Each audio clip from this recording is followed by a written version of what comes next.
love my followers. I really do have a super good group of people because you guys message me more than the people in my life message me about my health problems. And you're always offering up advice or asking how things went. And I forgot I never gave an update when I went for my liver MRI.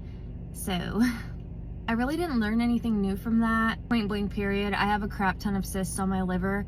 I learned more about my bowel somehow than my liver. And I know that I have mild gastroparesis and my food does not digest properly. And I have constipation issues, okay?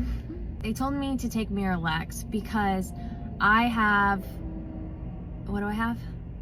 I have to look, hold on. I have a large stool burden. I guess to put that simply, the beaver has made its dam. It is blocked off, okay?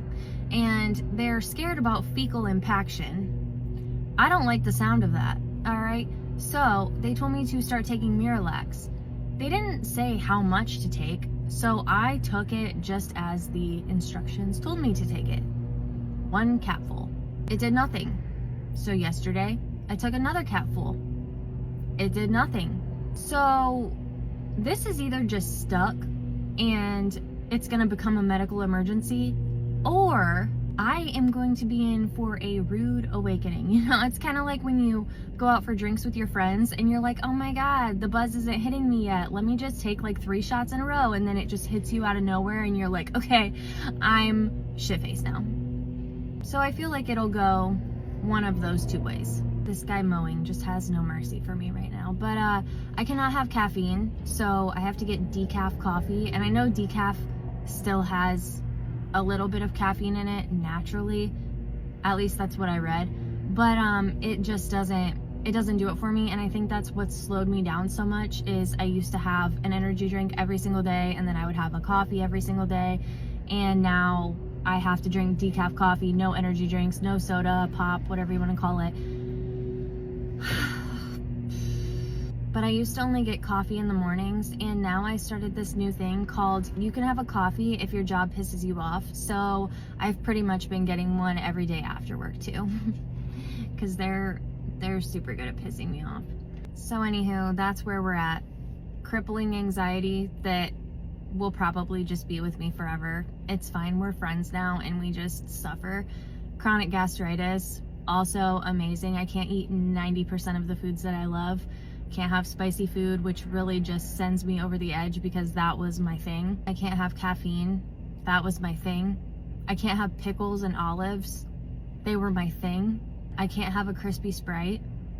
That was my thing. I'll stop naming off my things now. I have mild gastroparesis. So let's recap. Anxiety, chronic gastritis, mild gastroparesis, and now I have a large stool burden.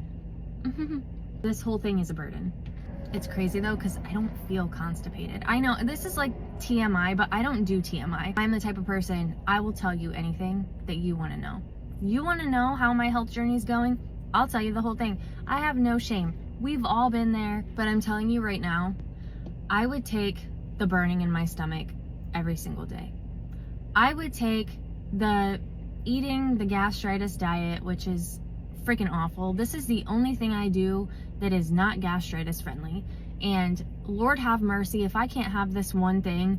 Just Jesus, come and get me. But the anxiety, and it got better for a while, but the second that my gastritis gets triggered, or the second something happens that is overly stressful that triggers my anxiety, it is just a downward spiral. And this week has been a downward spiral if I have ever seen one. Very much unwell, very much not healthy, very much starting to just say, whatever, that's fine, it's okay. My son had to go to a friend's house the other day, and I couldn't even make it out of our town to take him there because my heart started racing, my eyes went completely blurry, my hands were shaking, and not only were they shaking, but they started to just kind of claw up. I love when that happens. The lack of oxygen going through you, that is just like, so yeah, that's how it's going. Thanks for checking in. Hopefully one day I can give you an exciting update like, oh, I'm so much better now. Let's have fun. Until then,